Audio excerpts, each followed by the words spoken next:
due to his inconvenient insistence on being dead, Dr. Graham Chapman was unable, rather than unwilling, to give us an account of his early life on tape. Filling the void, we have his brother, Dr. John Chapman, and his longtime partner, David Sherlock. We start with his brother, Dr. John Chapman, and the other one is David. We were living in Wixton Fields, south of Leicester, just outside the city boundary. And my father was then a police constable in the Leicestershire Constabulary. And this was the 8th of January 1941 that he was born. Trying to remember. I don't remember very much about things at that stage, except that I was 4 years of age when he was born. I can't remember him as a little tiny baby. I begin to remember him really when he was about sort of 2 and old enough to be a nuisance to me. You know. It took that long for an older sibling. His early life. David Sherlock. I know he had an extremely poor upbringing. His parents had very much dragged themselves up by their bootstraps. Graham has memories of blacking the soles of his shoes as a child going to primary school, having put a piece of cardboard in the sole because there were holes and they couldn't afford to mend the shoes. So he's blacking it over so you can't see the cardboard, yeah. I think my parents were actually very generous and actually did without things themselves so that Graham and I could have things that we wanted. But yes, I mean, we weren't well off. My father used to make toys for us rather than buy them. That was partly because there weren't many toys in the shops in those days during and just after the Second World War. I don't think we ever lacked for shoes anyway. We may have worn them a bit longer than our growing feet would have required normally, but I don't think we were ever quite into that level of penury, as it were. Like the others, Graham was also a fan of the Goons. At home together we would certainly have listened to the Goon show whenever it was on, but we were certainly both very fond of Goon-type humour. One of Graham Chapman's enemies was his shyness. You could lose the shyness in 2 ways. One was by playing somebody else on stage, and the other was through the bottle. At around about the age of 15, he was asked to join the local rugby club. David Sherlock.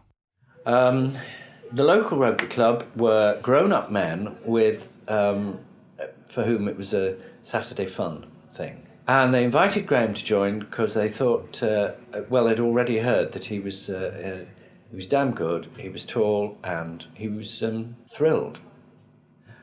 But of course, after rugby, and they'd all cleaned up and showered up, it was a Saturday afternoon, so they piled into the pub. Yeah. And Graham told me that if you're going to go into a pub as a 15-year-old in those days, when your father's a copper, you better damn well look older. Even though he was basically tall and lean, with his height and build, he then took to smoking a pipe, which gave him much more gravitas than smoking cigarettes, which he never really liked. And he then took to drinking pints of beer, along with the rest of the boys. Yeah. So that's the earliest link I can find, looking back, to how Graham started his boozing tradition. And there's the famous story of Graham telling his mother that he was gay, he was living with me, and saying, "But don't tell your father, it'll kill him." And of course, later on, Graham's father did actually, in passing on the telephone, some months later, said, "I've been awfully worried about your mother. It's been bugging me what's wrong with her. But eventually she told me," and he said, "Don't you worry about such things. Women don't understand these things." So that was all there was to be said. Lovely, isn't it? Yeah. I mean, someone from that sort of background and that time and era, that's Yeah. a remarkably good attitude, isn't it? He wanted to be a doctor too, in his brother's footsteps, really. But he was already showing signs of being darn good at chemistry, as I seem to remember it. He also did Latin and Greek at Melton Mowbray Grammar. He was one of their brightest pupils ever.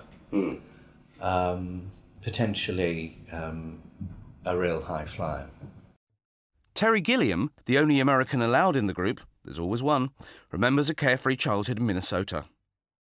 Born in 1940, November 22nd, Medicine Lake. Medicine Lake, Minnesota. That's outside of Minneapolis. I think it's influential in the sense that I was born in the country. I was a country boy, basically. It was a Tom Sawyer-ish existence because we lived on a dirt road, a couple of blocks from the lake, and across the road was a swamp, and kind of behind the house was woods, big woods, and then there was cornfields. It was actually a slightly more rolling country than just the flat stuff. But the flat stuff, you just go a mile or two and you're into flat. And it was mainly Scandinavians around there. I mean, Scandahuvians, I'm afraid. And it was the house. The house was this. They were actually summer houses that basically people started living in all year long. And my dad did a lot of work because my dad was a carpenter. And great living in the country. I mean, roaming, climbing trees, doing all that stuff. Igloos in the winter, and the first time I ever won a prize for art was in school. We'd gone to the zoo, and then we came back and we were supposed to draw animals from memory. And I cheated, and I had a book in my lap with a picture of a bear. I drew this really good bear and got my box of crayons as a prize. So my art career began by cheating, which I think I've done ever since. And but I used to always draw as a kid, and did magic shows. I was keen on magic, so my dad built me a thing, and we'd do magic, and it's just a very simple existence. I think the other thing I remember is radio. I think radio developed my visual sense in a strange way because I had to invent it all. You sit there and you've got to put costumes and faces and sets on people. And I actually think radio was the best thing for visual sensibility. Yeah. And I've always thought radio, you could create more atmosphere with radio than you can with film or any other form, because it's all shadow, and so it's all imagination on your part, the listener's part. And I think it's the exercising that you have to do when you exercise your imagination when you listen to radio, which you don't have to exercise when you watch television. It's done for you. It's all served up. Well, I imagine the first time you must have noticed animation as such, only you probably obviously weren't thinking it was Disney. Oh yeah. What were the key Disney movies you remember? Snow White, Pinocchio. I think, the early ones were so beautiful because, the craftsmanship in it was so wonderful, the detail work, the background paintings. I always just drew. As far as arts, what I saw, I don't know. Cartoons probably, comic books is where it began. But I just started drawing cartoons is what it was. I never drew art. I remember I was doing Martians, but they were Martians that looked like Hoover vacuum cleaners and things. They were household appliances that were extraterrestrials. Yeah. And so that's what my mind was doing then. It was something I could do, and I could always entertain people with it.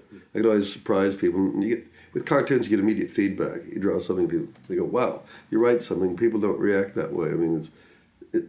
The thing with cartoons you discover is it's so immediate, and people are always impressed that you can draw. And it's always like showing off all the time. So it's really nice to have people say, "Wow, aren't you talented, clever boy?"